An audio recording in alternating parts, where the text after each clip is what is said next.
Right now, on to the point. Another avalanche at Palisades Tahoe, just a day after a skier was killed. How these avalanches are possible, what you can do to protect yourself if you're ever in the situation. Flooding forcing the closure of a 5-decades-old church. Neighbors react to the demolition. And states' fleets are going green. But we asked Caltrans why buy hundreds of Teslas on the taxpayers' dime. But first tonight, that developing news in Palisades Tahoe, another avalanche reported on the mountain. This is To the Point. I'm Alex Bell, and this comes after a skier was killed by an avalanche just yesterday. 3 other people were rescued, and this is a live look at the resort tonight. Officials say this latest avalanche happened around 12:30 near the Wolverine Bowl on the Alpine side, and Ski Patrol says that searches were completed and no guests or employees were involved. The area was cleared and reopened. I know. It sounds like somebody just got buried. Somebody's trying to get him.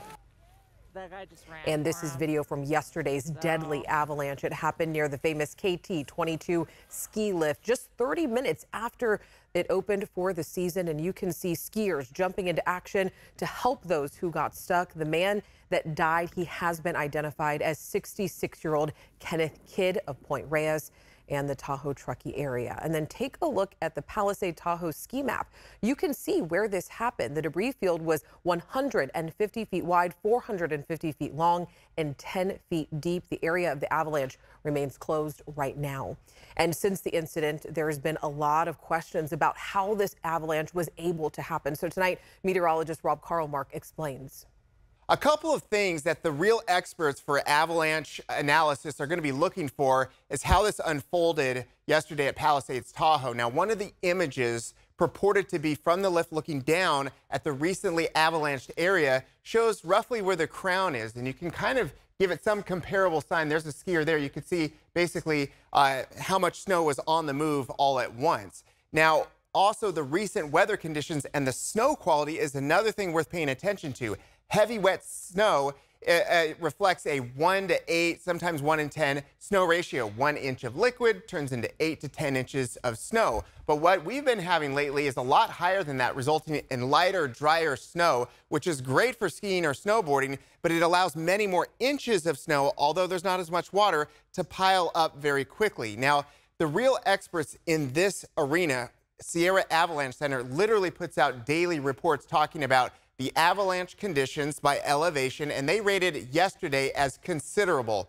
Now, what that means is it's not the most extreme, which is high or actual labeled extreme, but it's not the most stable. It's somewhere in between, and also the conditions were changing through the day. When that happened, it was just in the beginning of an extreme storm cycle with strong winds and heavy snow, and that combination can load the snow and create higher avalanche conditions. Now, the most important aspect in all of this is that many people have been digging snow pits because the lower that you go, you're going back in time to see how stable everything is. And what they've noticed all across the West is something called a persistent weak layer. That's when in a certain environment of the snowfall and right after that can create a difference in the surface nature of that snow. Instead of you having snowflakes that can bind together and create a stable snowpack, it's a sugary kind of snow with facets almost acting like a plate, and it's very slick. So anything on top of that can be subject to avalanche in the future. These are the things that all the real experts will be looking at in the days ahead to try and figure out exactly what happened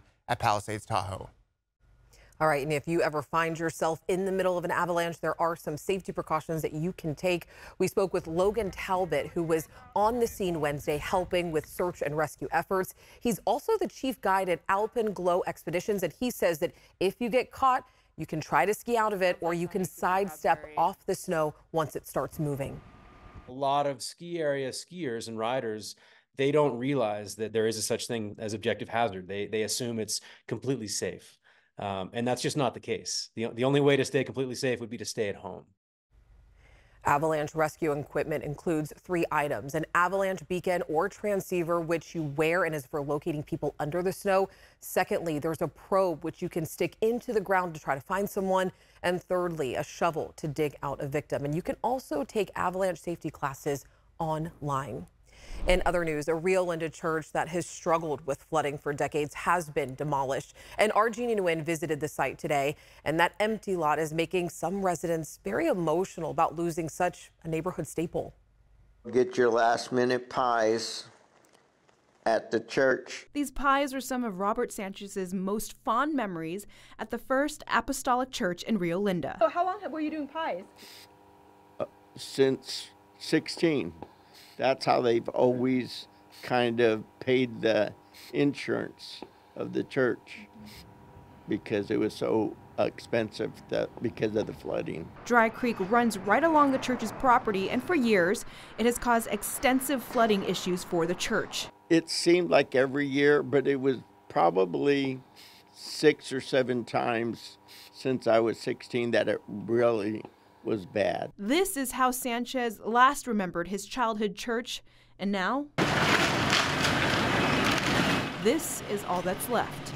I mean, it's kind of bringing tears to my eyes because, you know, you miss that fellowship, and everybody that was going to that church had pretty much been going to it, you know, our lifetimes. Because of the constant flood problems, the Sacramento County Board of Supervisors approved the County Department of Water Resources to buy the property in 2019. We received a $1.2 million grant from FEMA. The purchase price was $600,000, and the rest we're using for demolition. After decades of being a neighborhood staple, the church was taken down today. As far as what's next for the property, the county purposefully does not have much planned. The Parks and Recreation, who will turn it into an area that is expected to be used for flooding. So if it floods, then this area won't have any buildings on it, and eventually the water will seep down and recharge the groundwater. Even though his childhood church is no longer there, Sanchez is hoping the county does something to honor the place he holds so close to his heart. While the homelessness issue in the Rio Linda area is well known to the county says that it will have to wait and see if they need to address encampments that start to form on the property.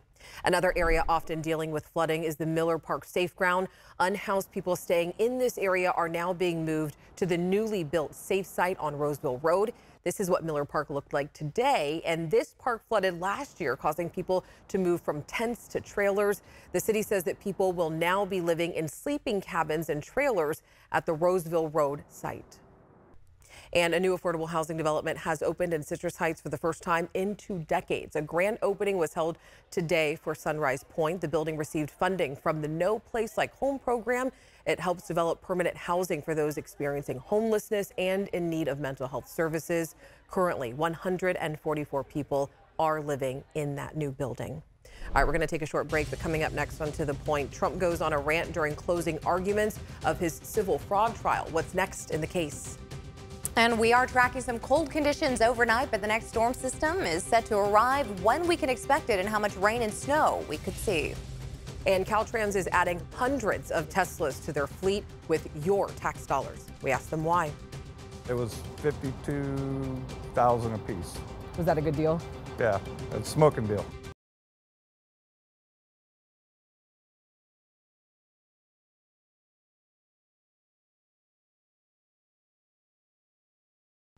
Meteorologist Carly Gomez with your forecast. If people are waking up tomorrow, you might see some frost again. Yeah, again, temperatures in the mid-30s to low 30s out there, so definitely going to be a cold morning start.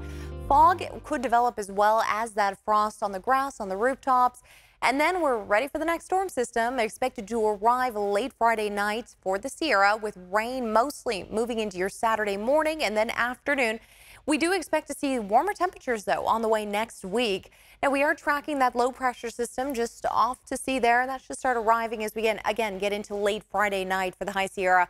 Now, we are seeing a winter storm warning and a winter weather advisory in effect for the High Sierra spots. Now, we could expect this to start as soon as about 4 p.m. on Friday, but we're looking closer to about 7 or 8 p.m. Now, 1 to 2 feet of snow is expected, and we'll see that mostly above elevations of 4,500 feet with gusts with 50-plus mile-per-hour gusts, and the peaks could even get as high as 100 to 150 mile-per-hour wind gusts. Now, we'll start seeing the winds for the valley Saturday, moving into the morning hours by mid-morning, really in full swing, 15 to 25 mile-per-hour wind gusts. And then check this out. In the afternoon, right around 4:30, you could see the strongest gusts even getting as high as 35 miles per hour in the valley. Strong gusts over the Sierra Crest and then finally slowing down into your Sunday. We'll see mostly cloudy skies finally by Friday afternoon, but starting off with a bit of sunshine. Then expect to see the rain arriving as we start moving onshore here at 8:30 p.m. and some of that Sierra snowfall. Then finally, the majority of it begins pushing in right around the mid-morning afternoon hours as you see a lot of rain for the foothills, portions of the valley, at least the west side, and then into the coastline there near Santa Rosa, with more of that snow continuing for the high Sierra spots, starting to exit closer to about 6 to 8 p.m. Rain totals could get as high as anywhere from a quarter to a half inch. Snow totals could be anywhere from about 6 inches to a foot and a half at the highest elevations. Now, taking a look at the 10-day forecast, that'll bring us our temperatures upper 40s and low 50s for the next couple of days, overnight in the mid 30s, finally gradually increasing in temperatures mid to low 60s into next weekend. Next, on To the Point, Caltrans buys Teslas as part of their effort to go green, and it's costing taxpayers more than $20 million. Plus, a growing investigation into Boeing after that mid-air scare just last week.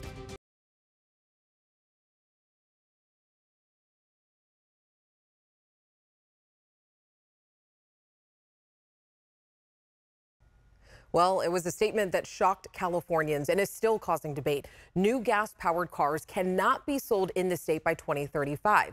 For a year, I've been asking Caltrans for a sit-down interview to discuss why they've added hundreds of new Teslas to their fleet, all on the taxpayer's dime, and if it's a good use of money. They're hard to miss on California's 50,000 miles of roadways, but you might do a double take when you see the newest addition to Caltrans's fleet, Teslas. Are they a good use of taxpayer dollars? To find the answer, we went to Caltrans' main artery, the Division of Equipment in East Sacramento. Robert Myers oversees the fleet. We purchase and produce the vehicles for the entire state of California and Caltrans. He says Caltrans has been transitioning their sedans and SUVs to electric vehicles decades before Governor Newsom's mandate. Caltrans purchased Toyota RAV4s all the way back in the year 2000. It's what started our transition into EVs. Caltrans says that their fleet consists of 12,000 vehicles. Their goal is to be all electric by 2035. Right now, 5% of their fleet is meeting that goal. 399 of those cars are Teslas. They were contracted to Caltrans in 2020, just days after state agencies were told to go all electric. And I've been told by your department that this Tesla purchase is the largest known EV fleet order from a government department. Can you confirm that? I'm being told the same thing, so yes, it is. But why is Caltrans purchasing electric cars, including Teslas, now, more than a decade away from the deadline? It takes a while to get there. You can't just flip the switch and say, I'm going to order, 6,000 vehicles in a year, because nobody can supply that many. Robert says it comes down to 3 factors: state contracts, availability, and cost. As for the Teslas, it was $52,000 a piece. Was that a good deal? Yeah, it's a smoking deal. I'm kind of surprised though. You said $52,000 for the Model 3s. That seems a little high. Is that? Electric vehicles are a little more expensive because of the batteries. Why did Caltrans specifically want to purchase Teslas compared to other EVs? We did not want to specifically purchase Teslas. It was merely because they were available.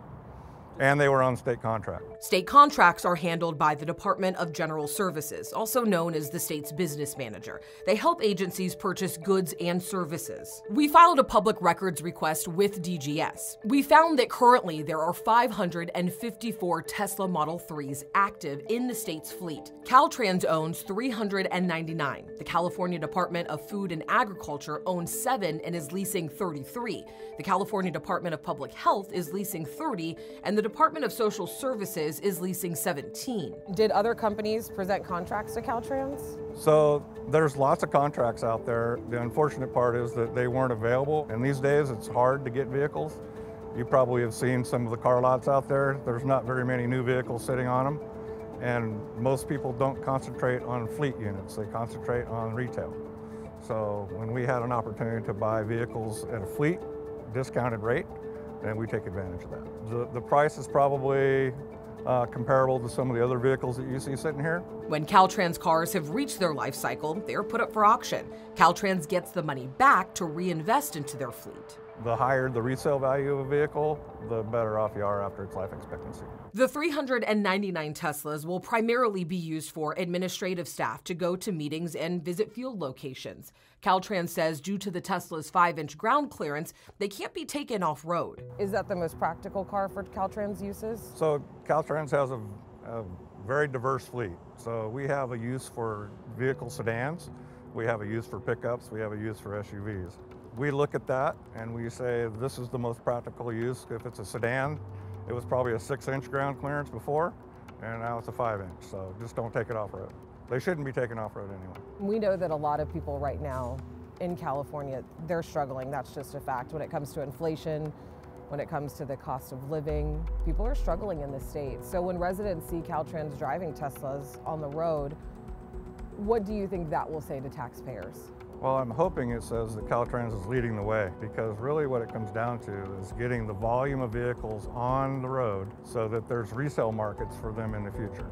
You don't see a lot of them right now, and the prices are really high. If government and city and local entities are embracing this technology and move it forward, then it's going to lower the cost in the secondary market for all the people of California. Right now, Caltrans' primary focus is on swapping what's known as their light-duty cars and SUVs for electric. But they've also been transitioning their larger fleet of cargo and plow trucks to greener alternatives. This facility actually builds and manufactures all the vehicles heavy-duty fleet for a Caltrans fleet. Caltrans has got a goal of being the greenest fleet in the nation.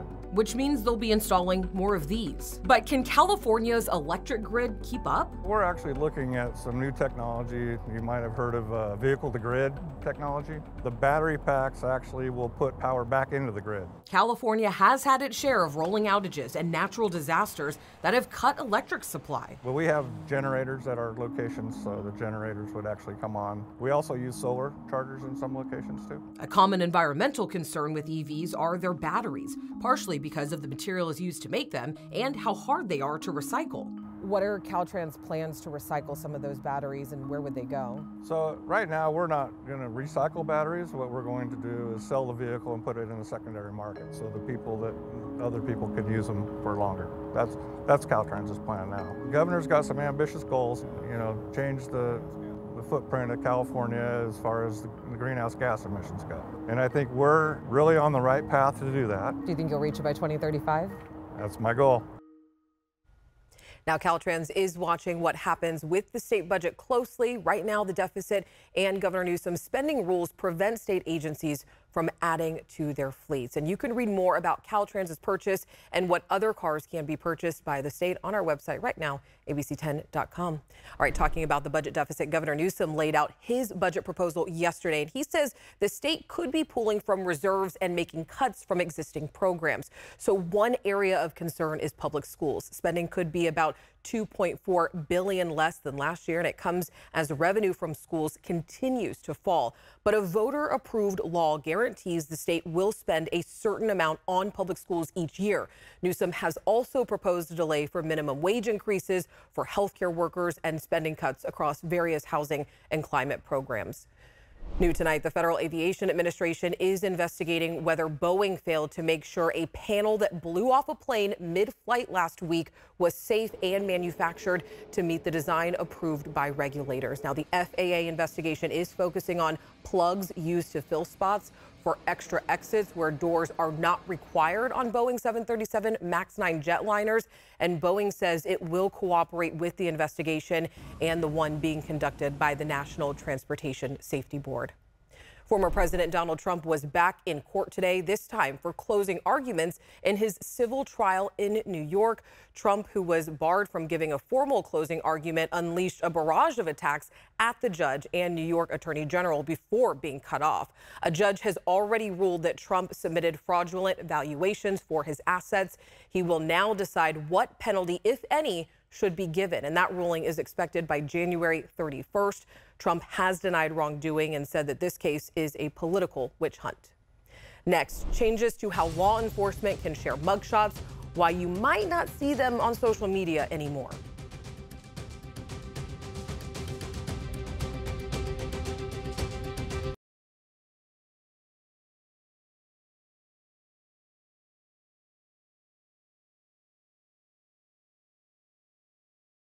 Social media has become an important tool for law enforcement, and now a new law is prohibiting law enforcement from posting mugshots on social media.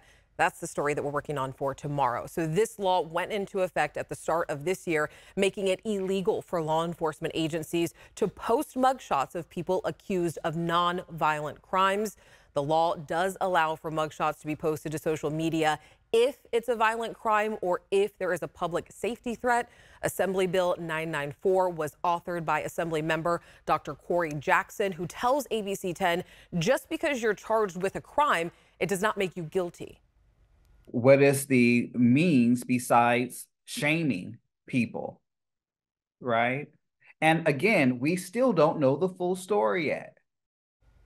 Coming up tomorrow on To The Point, we are digging into the law and sharing how the El Dorado County Sheriff's Office has taken their own twist to the law. All right, thank you so much for joining us. As always, we want to hear what's going on in your community, so make sure that you shoot me and the team an email at tothepoint@abc10.com. Have a great night, and I'll see you tomorrow.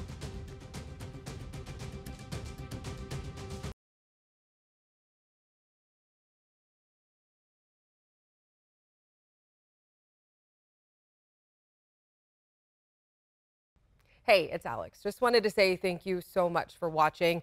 I really love hearing from everyone, and I hope that you'll stay in touch.